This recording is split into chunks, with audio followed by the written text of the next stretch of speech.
नमस्कार विद्यार्थी मित्रांनो, मी श्याम सर आपल्या सगळ्यांचं आपल्या आवडत्या यूट्यूब चॅनलमध्ये मी सहर्ष स्वागत करतो।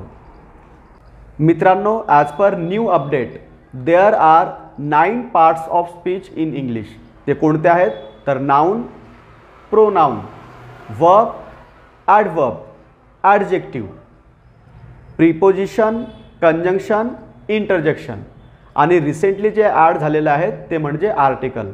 तर आर्टिकलला पकडून आता इंग्रजीमध्ये 9 पार्ट्स ऑफ स्पीच आहेत, राईट। आणि आजच्या व्हिडिओमध्ये आर्टिकल म्हणजे काय आणि आर्टिकल कोणते आहेत, आर्टिकलचा वापर आपण सेंटेन्समध्ये कशा पद्धतीने करायचा त्याविषयी आपण हा व्हिडिओ बनवत आहोत। तर हा व्हिडिओ सुरू करण्यापूर्वी हा व्हिडिओ शेवटपर्यंत बघा।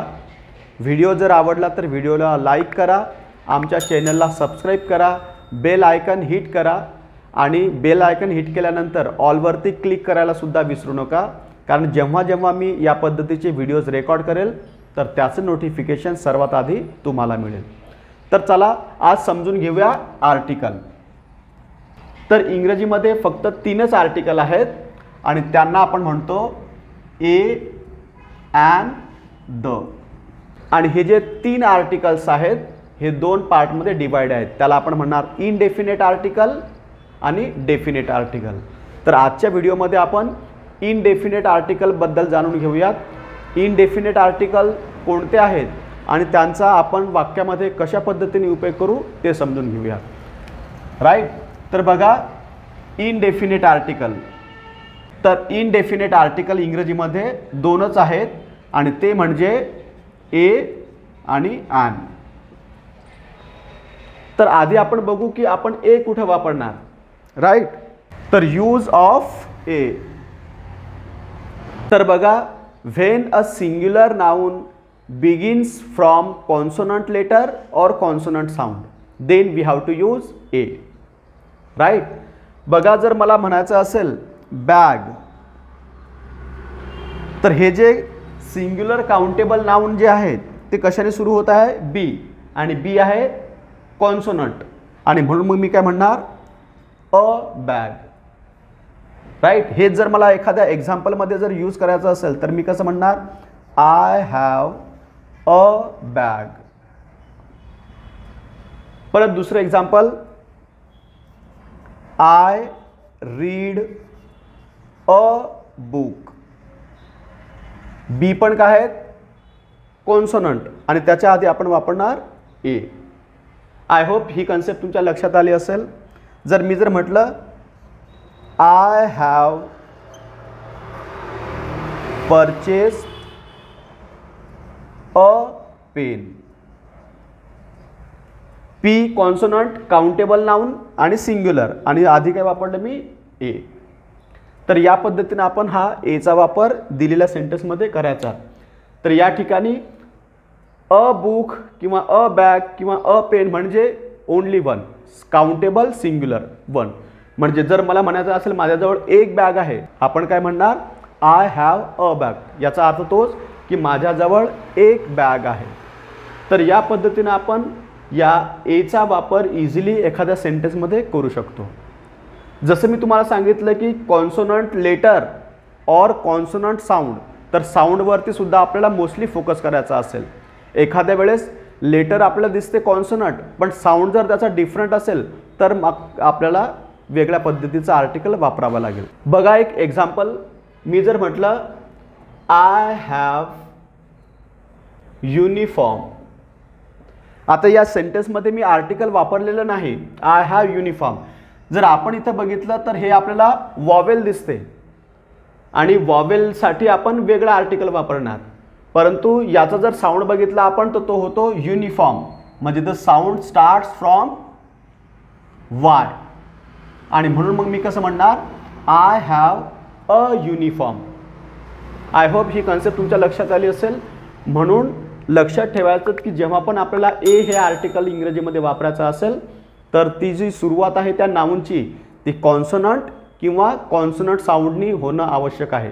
एखाद्या वेळेस वॉवेलनी सुरुवात होत असेल पण त्याचा साऊंड जो आहे हा इथं कॉन्सोनंट साऊंड आहे। तर आय होप आपल्या लक्षात आलं असेल की आपण ह्या यूज ऑफ ए हा ए कशा पद्धतीने सेंटेन्समध्ये वापरणार। यावरती एक्झाममध्ये भरपूर क्वेश्चन्स विचारले जातात. म्हणजे विद्यार्थ्यांची जी शाळेची परीक्षा असते त्या परीक्षेमध्येच नाही, तर ज्या काही कॉम्पिटिटिव्ह एक्झाम्स असतील, MPSC असेल, UPSC असेल किंवा नवोदय विद्यालय असेल, त्यानंतर ऑलिम्पियाडच्या एक्झाम्स असतील किंवा इतर कोणत्याही कॉम्पिटिटिव्ह एक्झाम्समध्ये आर्टिकल या टॉपिकवरती हमखास क्वेश्चन येतोच. तर आपल्या लक्षात आलं असेल की आपण हे आर्टिकल कशा पद्धतीने सेंटेन्समध्ये वापरायचं. राईट. आता आपण बघू यूज ऑफ ॲन. बघा मित्रांनो, यूज ऑफ ॲन हे सुद्धा आपण कसं वापरणार, सिंग्युलर काउंटेबल नाउन.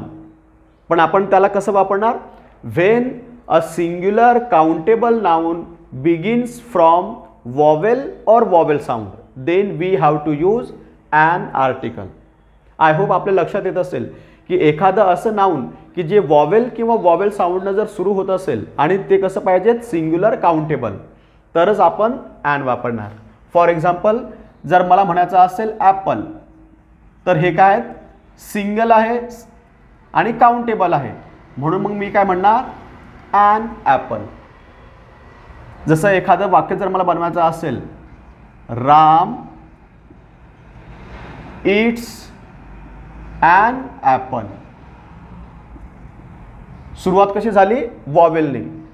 हे नाउन कसं आहे, सिंग्युलर आहे आणि काउंटेबल आहे, म्हणून मग सेंटेन्स कसं बनलं, राम इट्स ॲन ॲपल.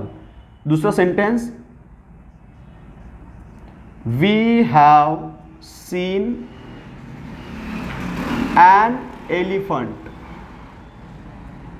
या पण वाक्यामध्ये नाउन कशाने सुरुवात झालं, वॉवेल साऊंडने, सिंग्युलर आणि काउंटेबल, म्हणून मी कसं म्हणणार, we have seen an elephant. आणि दुसरी कन्सेप्ट मी जी सांगितली तुम्हाला की जर एखाद्या नाउनचा जर साऊंड वॉवेल सारखा असेल तर सुद्धा आपल्याला ॲन हेच आर्टिकल वापरायचं. जसं एक एक्झाम्पल या ठिकाणी मी लिहितो, ही इज ऑनेस्ट मॅन. जर या ठिकाणी जर आपण बघितलं तर वाक्याची सुरुवात कॉन्सोनंटनी झाली.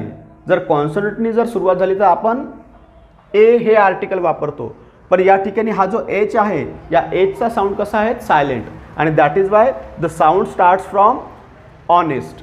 म्हणून इथं जी सुरुवात झालेली आहे ती कशाने दिसते आता आपल्याला, ओ, आणि ओ काय आहेत तर वॉवेल. म्हणून मग मी कसं म्हणणार, he is an honest man. Right. तर या पद्धतीनं जेव्हा पण आपल्याला आर्टिकल्स वापरायचे असतील ए आणि ॲन, तर ते फक्त आपल्याला वॉवेल आणि कॉन्सोनंट यावरती फोकस करायचं, आणि यासोबतच आपल्याला त्या लेटरचा जो साऊंड कोणता आहे, वॉवेल साऊंड आहे की कॉन्सोनंट साऊंड आहे, यावरती सुद्धा आपल्याला फोकस करायचं. बट मॅक्झिमम जे आर्टिकल्स आहेत ते आपण ॲज पर द रूल वापरायचे. हे जे सांगितले एक्सेप्शन रूल हे एकदम कमी प्रमाणात असतील, पण मॅक्झिमम जर एखाद्या काउंटेबल नाउनची जर सुरुवात, एखाद्या सिंग्युलर काउंटेबल नाउनची जर सुरुवात वॉवेलनी होत असेल तर आपण ॲन वापरणार, आणि काउंटेबल सिंग्युलर नाउनची सुरुवात जर कॉन्सोनंटनी होत असेल तर आपण अ वापरणार. ही कन्सेप्ट आपल्या लक्षात आली असेल तर very easily we can use a and an in a sentence. तर आय होप इनडेफिनिट आर्टिकल्स सेंटेन्समध्ये आपण कशा पद्धतीने वापरणार ही कन्सेप्ट आपली क्लिअर झाली असेल. तर या पद्धतीचे आपण जास्तीत जास्त एक्झाम्पल आपल्या मनाने तयार करा, कारण perfect practice makes man perfect. जर आपल्याला खरोखर ए आणि ॲनचा वापर प्रॉपर पद्धतीने आपल्याला समजून घ्यायचा असेल तर त्यासाठी आपल्याला जास्तीत जास्त प्रॅक्टिस करायची आहे. तर आजच्या व्हिडिओमध्ये एवढंच. थँक्यू.